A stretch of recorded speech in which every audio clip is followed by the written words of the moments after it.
ఇవాల్టి మన గెస్ట్ ప్రముఖ సర్జికల్ ఆంకాలజిస్ట్ మోహన్ వంశీ గారు వారితో మాట్లాడదాం. నమస్తే డాక్టర్.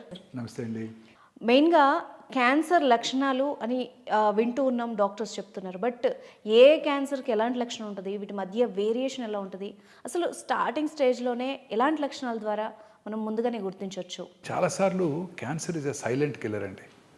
బాడీలో పెరుగుతూ ఉంటుంది, ఎటువంటి సిమ్టమ్స్ కలిగించవు. అది మెయిన్ ప్రాబ్లం ఈ క్యాన్సర్తో. చాలాసార్లు చిన్న చిన్న సిమ్టమ్స్ ఉంటాయి, అవి నార్మల్గా కూడా కొంతమందిలో ఉంటూ ఉండవచ్చు. అందువల్ల క్యాన్సర్ని అశ్రద్ధ చేస్తుంటారు, అందువల్ల లేట్గా డయాగ్నోస్ అవుతుంటాయి. మెయిన్గా ఒక జనరల్ సిమ్టమ్స్ కనుక మనం చూసినట్టయితే క్యాన్సర్ పేషెంట్స్లో జనరల్గా, అంటే అందరికీ కాదు, ఒక 60-70 మందికి 60-70% పీపుల్కి కొంచెం ఆకలి తగ్గుతుంది. అంటే బాగా తినబుద్ధి కాదు, డిస్టేస్ట్ ఫర్ ఫుడ్, చాలా ఇష్టమైన ఫుడ్ వారి ముందు పెట్టినా కూడా తినబుద్ధి కాకుండా వెనక్కి వచ్చేస్తుంటారు. ఆకలి కూడా తగ్గుతుంది. అన్ఎక్స్ప్లెయిన్డ్ వెయిట్ లాస్, కొంతమంది మామూలుగానే తింటుంటారు బట్ వెయిట్ తగ్గిపోతుంటారు, క్రమం తప్పకుండా వెయిట్ స్లోగా తగ్గిపోతుంటారు.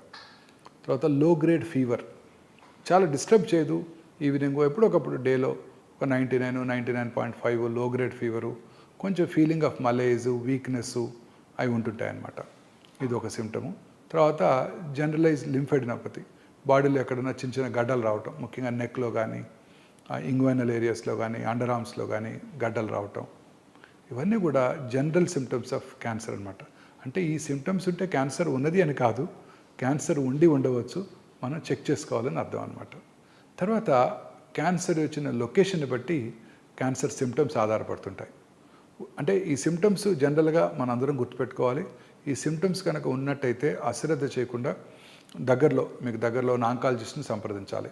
ఉదాహరణకి brain cancer, head to toe వెళ్దాం. బ్రెయిన్ క్యాన్సర్ కనుక మనం తీసుకున్నట్టయితే తలనొప్పి, worsening headache, especially early morning headache, పొద్దున్నే నిద్ర లేవటంతోనే హెడేక్ స్టార్ట్ అవుతుంది. లేకపోతే 2 గంటలకో 3 గంటలకో హెడేక్తో నిద్ర లెగుస్తారు, వెరీ ఇంపార్టెంట్ సిమ్టమ్. అలాగే వర్సనింగ్, అంటే రోజు రోజుకి ఇంటెన్సిటీ పెరిగిపోతుంది. ఇలాంటి సిమ్టమ్ని ఎప్పుడు కూడా ఎవరు కూడా అశ్రద్ధ చేయకూడదు. అలాగే వామిటింగ్ రావటం, తలనొప్పితో పాటు వామిటింగ్ కూడా, సడన్గా వామిటింగ్ రావటం, ప్రొజెక్టైల్ వామిటింగ్, పెద్ద నోటీసు టైం కూడా ఇవ్వదు, వచ్చేస్తుంది సడన్గా, అందరి ముందు టక్కన వామిటింగ్ వచ్చేస్తుంది. మామూలుగా వామిటింగ్ వచ్చేటట్టుంటే ఇంకేదైనా కారణాల వల్ల నాజియా ఉంటుంది, వామిటింగ్ వస్తుందని తెలుస్తుంది, వాష్రూమ్కి మనము పరిగెట్టుకొని వెళ్తాము, వామిటింగ్ చేసుకుంటాం. ఇది అలా కాదు, అంత టైం ఇవ్వదు, సడన్గా వామిట్ అయిపోతుంది. అలాగే ఫిట్స్ రావటం, హెడేక్తో పాటు ఫిట్స్ రావటం, కన్వల్షన్స్, ఒక హ్యాండ్లో రావచ్చు, లేకపోతే జనరలైజ్డ్ ఫిట్స్ రావచ్చు, అలాగైనా రావచ్చు, లేకపోతే ఎక్కువగా నిద్రపోవటం, ఇవన్నీ కూడా బ్రెయిన్ క్యాన్సర్ లక్షణాలు. వీటితో పాటు వచ్చిన లొకేషన్ని బట్టి కూడా సిమ్టమ్స్ ఉంటాయి. అంటే బ్రెయిన్లో మల్టిపుల్ లోబ్స్ ఉంటాయి, బ్రెయిన్ మన బాడీని అంతా కూడా కంట్రోల్ చేస్తుంది. సో వచ్చిన లొకేషన్ని బట్టి, ఉదాహరణకు ఫ్రంటల్ లోబ్లో క్యాన్సర్ వస్తే విచక్షణ జ్ఞానం కోల్పోవచ్చు, అందరి ముందు యూరిన్ పాస్ చేయొచ్చు, లేకపోతే అందరి ముందు డ్రెస్ చేంజ్ చేసుకోవచ్చు, డ్రెస్ చేంజ్ చేసుకోవడానికి ఇబ్బంది పడుతుండొచ్చు, లేకపోతే సడన్గా మూడ్ డిస్టర్బెన్సెస్ రావచ్చు, కోపం రావచ్చు సడన్గా. దాని వెనకాల పెరేటల్ ఏరియా అని ఉంటుంది, అక్కడ కనుక వచ్చినట్టయితే ఒక లోబ్లో, లెఫ్ట్ లోబ్లో వచ్చినట్టయితే రైట్ హ్యాండు లేకపోతే రైట్ లెగ్ వీక్నెస్ రావటం, ఫేస్ వంకరబోయినట్టు ఉండటం ఇంపార్టెంట్ సిమ్టమ్స్. అలాగే ఆక్సిపిటల్ లోబ్లో వచ్చినట్టయితే విజువల్ డిస్టర్బెన్సెస్, స్పీచ్ ఏరియాలో వచ్చినట్టయితే సడన్గా మాట్లాడటం మానేస్తారు. ఆయన వింటుంటారు, అర్థం చేసుకుంటారు, మీరు చెప్పే కమాండ్స్ ఫాలో అవుతారు, బట్ మాట రాదు నోట్లోంచి, ఆయన ఎక్స్ప్రెస్ చేయలేరు patient.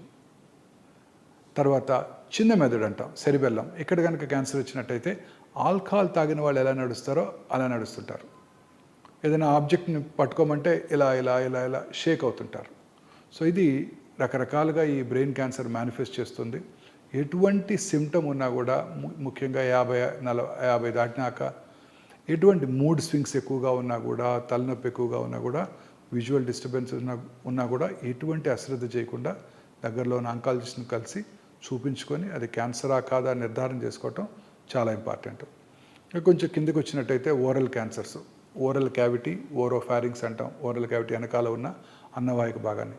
These cancers are the commonest cancers in South India, especially tobacco smoking చేసేవాళ్ళలోనూ, ఆర్ స్మోక్లెస్ టొబాకో, అంటే గుట్కా, కైని, అంబారీ రకరకాలుగా వాడుతుంటారు ఈ టొబాకోని.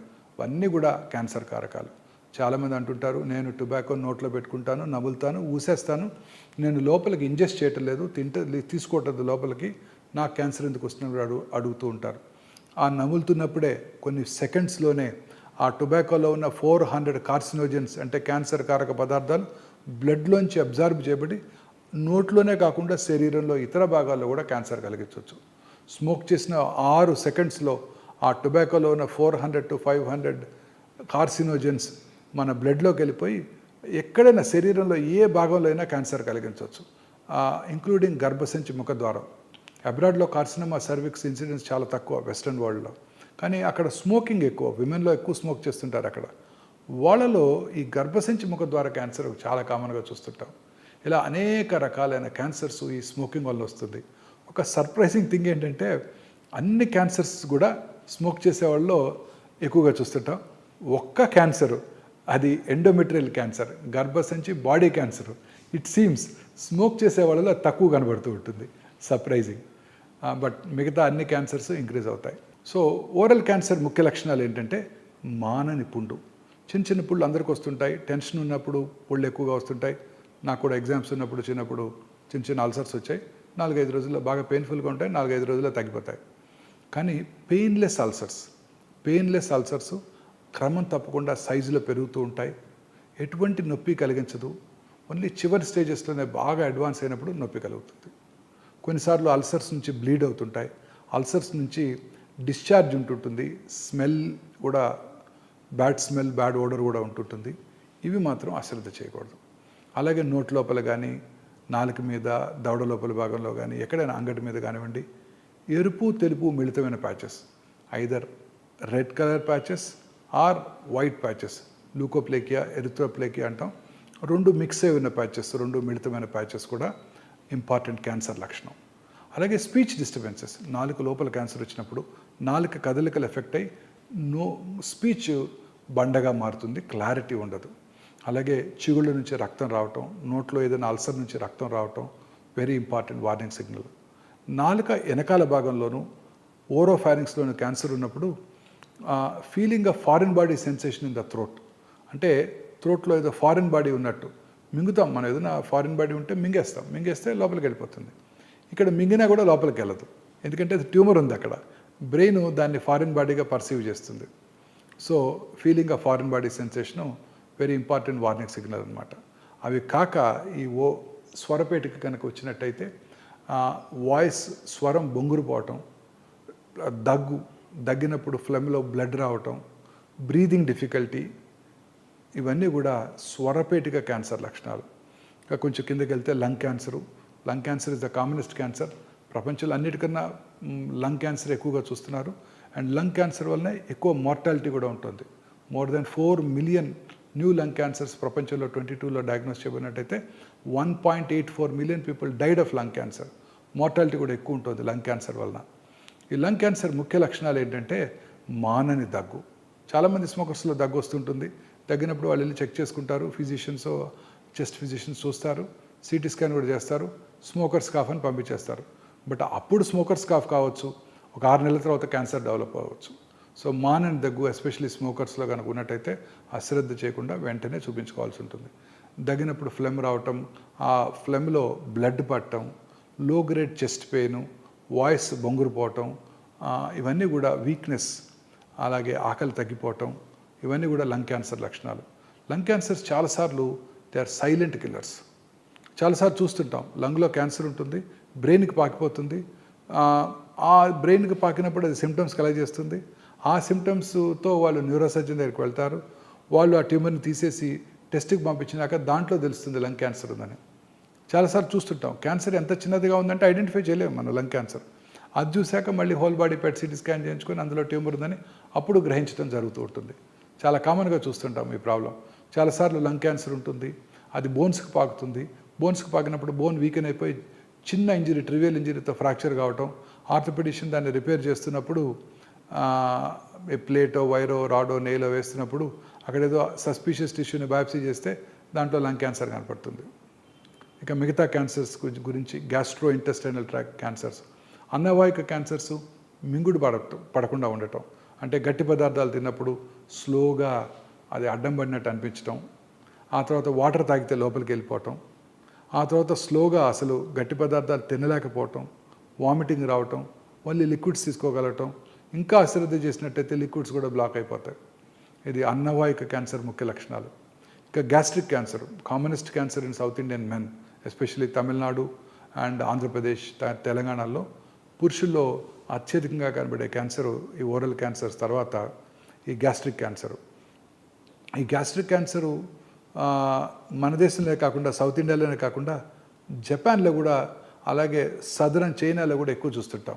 మిగతా దేశాల్లోనూ మన నార్త్ ఇండియాలోనూ కూడా ఈ గ్యాస్ట్రిక్ క్యాన్సర్ చాలా తక్కువగా చూస్తుంటాం. సో ఈ మూడింటిని కనుక మనం సున్నితంగా పరిశీలించినట్టయితే ఒక కామన్ హ్యాబిట్ ఉంది, రైస్ ఈటింగ్ పాపులేషన్. జపాన్లోనూ స్టేపుల్ ఫుడ్ రైసు, చైనీస్లోనూ రైసు, సౌత్ ఇండియాలో కూడా rice. So somehow rice is definitely related to gastric cancer. So అలాగే సౌత్ ఇండియాలో తినే పికిల్డ్ ఫుడ్స్ అవి కూడా ఇంపార్టెంట్ కాజ్. తర్వాత పెద్ద పేగు క్యాన్సరు చాలా కామన్ క్యాన్సరు, ఎస్పెషల్లీ అర్బన్ ఇండియాలో చాలా కామన్గా చూస్తున్నాం. పెద్ద పేగు క్యాన్సర్ లక్షణాలు ఎలా ఉంటాయంటే రైట్ సైడెడ్ క్యాన్సర్స్, పెద్ద పేగు right side transverse colon, left sided cancers ఉంటాయి. రైట్ సైడెడ్ క్యాన్సర్స్లో ఎటువంటి సిమ్టమ్స్ ఉండవు, ఎందుకంటే మోషన్ అక్కడ లిక్విడ్గా ఉంటుంది, చిన్న పుళ్ళు ఏమీ అబ్స్ట్రక్షన్ కలిగించవు, ఫుడ్ పాస్ అయిపోతుంటుంది. ఆ right sided colon cancer liver కూడా పాకిపోతుంది. అప్పుడు వాళ్ళు డాక్టర్ దగ్గరికి రావడం జరుగుతుంటుంది. చాలాసార్లు ఈ అల్సర్స్ నుంచి బ్లడ్ కారిపోతూ ఉంటుంది. బ్లడ్ కారిపోయినప్పుడు ఆబ్వియస్లీ రక్తహీనత, ఎనీమియా వస్తుంది. ఎనీమియా వచ్చినప్పుడు కామనెస్ట్ సిమ్టమ్ ఏంటంటే బ్రెత్లెస్నెస్, కొంచెం నడిచిన ఆయాసపడటం. ఎస్పెషల్లీ ఈ క్యాన్సర్ 50 సంవత్సరాలు 60 సంవత్సరాలు ఉన్న పురుషుల్లో ఎక్కువగా చూస్తుంటాం. సో పురుషుల్లో అలసటగా ఉన్నట్టయితే ఫస్ట్ వాళ్ళు కార్డియాలజిస్ట్ని సంప్రదిస్తారు. కార్డియాలజిస్ట్ని సంప్రదించినట్టయితే వాళ్ళు అలసట అవన్నీ ఉన్నట్టయితే డెఫినెట్గా వాళ్ళు కర్నరీ యాంజియో చేస్తారు. ఆ వయసులో 1-2 బ్లాక్స్ ఉంటాయి, స్టెంట్స్ కూడా వేస్తారు. ఆ తర్వాత వాళ్ళు డాక్టర్ దగ్గరికి, ఆంకాలజిస్ట్ దగ్గరికి రావడం జరుగుతుంటుంది. చాలా కామన్గా చూస్తుంటాం. సో అడల్ట్ ఎస్పెషల్లీ 40-50 ఇయర్స్ వచ్చాక ఎవరికన్నా ఎనీమియా వచ్చినట్టయితే, ఎస్పెషల్లీ పురుషుల్లో కనుక వచ్చినట్టయితే ఫస్ట్ సౌత్ ఇండియాలో అప్పర్ జియోస్కోపీ అండ్ కొలనోస్కోపీ, అది నార్మల్గా ఉన్నట్టయితే కొలనోస్కోపీ చేయించుకోవాలి. నార్త్ ఇండియాలో 2 అప్పర్ జియోస్కోపీ, కొలనోస్కోపీ చేయించుకొని ముందు క్యాన్సర్ లేదు అని గుర్తించాల్సి ఉంటుంది. ఇంకా లెఫ్ట్ సైడెడ్ కోలన్ క్యాన్సర్ లక్షణాలు ఎలా ఉంటాయంటే మోషన్లో బ్లడ్ పట్టడం, మోషన్కి వెళ్ళే ముందు severe abdominal pain, crampy abdominal pain ఉండటం, అలాగే మోషన్ పాస్ చేసిన తర్వాత రెడ్ బ్లడ్ పట్టడం, మోషన్తో మిక్స్ అయ్యి బ్లడ్ పట్టడం. ఈ బ్లడ్ ఇన్ ద మోషన్ ఎప్పుడు కూడా అశ్రద్ధ చేయకూడదు.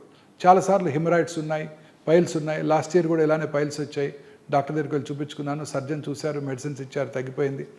పైల్స్ అనేవి ప్రతి 2 కాళ్ళతో నడిచే ప్రతి యానిమల్కి, మనుషులు కానివ్వండి, గొరిల్లాలు కానివ్వండి, చింపాంజీలు కానివ్వండి, ఖచ్చితంగా హిమరాయిడ్స్ ఉంటాయి. కారణం ఏంటంటే యాంటీ గ్రావిటీగా బ్లడ్ పైకి వెళ్ళాలి కాబట్టి. సో పైల్స్ ఉన్న వాళ్ళకి క్యాన్సర్ కూడా ఉండవచ్చు. ఆ బ్లడ్ కనుక పడినట్టయితే, పైల్స్ కూడా ఉన్నట్టయితే పైల్స్కి వైద్యం చేయించుకొని ఫర్దర్గా కనుక సిమ్టమ్స్ ఉన్నట్టయితే ఖచ్చితంగా కొలనోస్కోపీ చేయించుకోవాల్సి ఉంటుంది. చాలాసార్లు ఇది మిస్ అయిపోతుంటారు. చాలామంది రోజు చూస్తూనే ఉంటాను, లేట్ స్టేజెస్లో డాక్టర్ దగ్గరికి వస్తుంటారు. సో మోషన్లో బ్లడ్ పట్టడం అనేది ఎప్పుడు కూడా అశ్రద్ధ చేయకూడదు. మోషనే కాదండి, అసలు ఎక్కడ బ్లడ్ పడినా అశ్రద్ధ చేయకూడదు. చిగుళ్ళ నుంచి కానివ్వండి, వామిటస్లో కానివ్వండి, దగ్గినప్పుడు వచ్చే ఫ్లెమ్లో కానివ్వండి, యూరిన్లో కానివ్వండి, పీరియడ్స్ కాని టైంలో ఇంటర్మెన్స్ట్రల్ బ్లీడింగ్ కానివ్వండి, పోస్ట్ కాయిటల్ బ్లీడింగ్ కానివ్వండి, ఇది very important warning signal. Blood ఎక్కడి నుంచి వచ్చినా కూడా అశ్రద్ధ చేయకూడదు. సో అలాగే ఆల్టర్నేటింగ్ కాన్స్టిపేషన్ అండ్ డయేరియా, సడన్గా చాలాసార్లు లూజ్ మోషన్స్ అయిపోతాయి, మళ్ళీ కాన్స్టిపేషన్ వస్తుంది. Very important warning signal off left sided colon cancer. Feeling of incomplete evacuation, మన మోషన్ పాస్ చేసాక ఒక మంచి ఫీలింగ్ ఉంటుంది. ఎస్, మోషన్ అంతా అయిపోయింది, చాలా ఎంటీ ఫీలింగు, సాటిస్ఫైడ్ ఫీలింగ్ ఉంటుంది. కొన్ని రెక్టల్ క్యాన్సర్ ఉన్నప్పుడు మోషన్ పాస్ చేసిన తర్వాత కూడా ఇంకా ఎంటీ చేయాలి, ఇంకా లోపలేదో ఉంది, పూర్తిగా మోషన్ పాస్ చేశారు అయినప్పటికీ కూడా ఇంకా కూడా మోషన్ లోపలే ఉన్నట్టు అనిపిస్తూ ఉంటుంది. అంటే అది ట్యూమర్, అది మోషన్ కాదు. బ్రెయిన్ ట్యూమర్ని మోషన్ లాగా పర్సీవ్ చేస్తుంది, ఏదో ఫారిన్ బాడీ ఉంది అక్కడ అన్నట్టు పర్సీవ్ చేస్తుంది అనమాట. So feeling of incomplete evacuation. తర్వాత decrease in the calibre of the stool కనుక గట్టి స్టూల్ పాస్ చేసినట్టయితే ఒక క్యాలిబర్ ఉంటుంది, ఇట్లా ఒక 1.5 సెంటీమీటర్స్ అంత ఉంటుంది. క్యాలిబర్ అంటే ట్యూమర్ వచ్చింది అనుకోండి, లోపల మోషన్ సన్నటి టూత్పేస్ట్ లాగా బయటకు వస్తుంది. So that is a very important signal. So ఈ సిమ్టమ్స్ ఎవ్వరు కూడా అశ్రద్ధ చేయకూడదు. ఈ సిమ్టమ్స్ అశ్రద్ధ చేసినట్టయితే క్యాన్సర్, కోలన్ క్యాన్సర్ ముదిరిపోతుంది. ఇంకా other common cancers, gynaecological cancers, స్త్రీలలో వచ్చే గర్భసంచి ముఖద్వార క్యాన్సర్ చాలా కామన్గా చూస్తుంటాం. దీని సిమ్టమ్స్ ఎలా ఉంటాయంటే పీరియడ్స్ టైంలో ఎక్కువగా బ్లీడింగ్ రావటం, ఇంటర్మెన్స్ట్రల్ బ్లీడింగ్ అంటే పీరియడ్స్ మధ్యలో బ్లీడింగ్ రావటం, పోస్ట్ కాయిటల్ బ్లీడింగ్ భర్తతో చేరిన తర్వాత బ్లీడింగ్ అవటం, అలాగే వైట్ డిశ్చార్జు ఆర్ ఆఫుల్ స్మెల్తో ఉన్న డిశ్చార్జు, బ్లడ్తో కూడిన డిశ్చార్జు, లో గ్రేడ్ లోవర్ అబ్డామినల్ పెయిన్, ఇవన్నీ కూడా గర్భసంచి ముఖద్వార క్యాన్సర్ లక్షణాలు. చాలా కామన్ క్యాన్సర్ సౌత్ ఇండియాలో, especially coastal Andhra Pradesh, Tamil Nadu and ఒరిస్సాలో చాలా కామన్గా చూస్తుంటాం. ఈ సిమ్టమ్స్ అన్నీ కూడా అందరూ అశ్రద్ధ చేస్తారు. చాలాసార్లు లేట్గానే మనం డయాగ్నోస్ చేయడం జరుగుతూ ఉంటుంది. ఇంకా బాడీలో ఎక్కడైనా ట్యూమర్స్ రావటం, గడ్డలు రావటం, ఆ గడ్డలు క్రమం తప్పకుండా పెరగటం, అంటే ఎక్స్ట్రిమిటీస్ కాళ్ళలో కానీ చేతుల్లో కానీ బాడీలో ఎక్కడైనా కానీ చిన్న చిన్న గడ్డలు పెరగటం, లోవర్ పార్ట్ ఆఫ్ ద నెక్లో థైరాయిడ్ ఎన్లార్జ్మెంట్ ఉండటం, అలాగే లేటరల్ పార్ట్ ఆఫ్ ద నెక్లో పెరోటిడ్ ఎన్లార్జ్మెంట్, చాలా కామన్గా చిన్న చిన్న లంప్స్ ఉంటాయి. అందరూ అశ్రద్ధ చేస్తుంటారు. చాలాసార్లు డాక్టర్స్ కూడా నొప్పి ఏమి లేదు కదా చూద్దాంలే అంటుంటారు. స్లోగా పెరుగుతుంటాయి. థైరాయిడ్ గ్లాండ్లో గడ్డ, అది క్యాన్సర్గా మారుతుంది. అలాగే పెరోటిడ్ గ్లాండ్ ట్యూమరు, ఆ పెరోటిడ్ గ్లాండ్ ట్యూమర్ ఉంటుంది. నాకు 10 ఏళ్ళుగా ఉందండి డాక్టర్ గారు అంటారు. 10 ఏళ్ళుగా ఉంది, 10 ఏళ్ళ తర్వాత అది క్యాన్సర్గా మారుతుంది. 10 ఏళ్ళకి 5 ఏళ్ళకి కూడా మారచ్చు. సో ఎటువంటి గడ్డని కూడా మన బాడీలో వచ్చి ఎటువంటి చిన్న మార్పును కూడా మనం అశ్రద్ధ చేయకూడదు. ఏదైనా కూడా క్యాన్సర్ కావచ్చు, యూరిన్లో బ్లడ్ పట్టడం కానివ్వండి, లో గ్రేడ్ అబ్డామినల్ పెయిన్ కానివ్వండి, ఎటువంటి సిమ్టమ్, యూరినరీ బ్లాడర్ క్యాన్సర్ కావచ్చు, కిడ్నీ ట్యూమర్స్ ఉండొచ్చు. చాలాసార్లు ఈ ట్యూమర్స్ అసలు సిమ్టమ్స్ కూడా కలగజేయవు, సైలెంట్ కిల్లర్స్. చాలామంది అడుగుతుంటారు, అసలు ఏమి సిమ్టమ్స్ లేవండి, 2 రోజులుగా ఏదో అబ్డామినల్ పెయిన్ ఉందని డాక్టర్ దగ్గరికి వెళ్తే అల్ట్రాసౌండ్ చేశారు, దాని తర్వాత సిటీ స్కాన్ చేశారు, 4th స్టేజ్ క్యాన్సర్ అంటున్నారు, నాకు ఎటువంటి సిమ్టమ్స్ లేవు అంటుంటారు. సో చాలాసార్లు సైలెంట్గా కూడా ఉంటాయి క్యాన్సర్స్. సో అందుకని ఈ సిమ్టమ్స్ కనుక మనం నోటీస్ చేసినట్టయితే క్యాన్సర్ ఉందని కాదు, ఈ సిమ్టమ్స్ని అశ్రద్ధ చేయకూడదు. దగ్గరలో ఉన్న ఆంకాలజిస్ట్ దగ్గరికి వెళ్ళి చూపించుకొని అది క్యాన్సర్ కాదు అని నిర్ధారణ చేసుకోవాలి. Right, thank you very much sir. చాలా వాల్యుబుల్ ఇన్ఫర్మేషన్ ఇచ్చారు. Thank you. Thank you ma'am.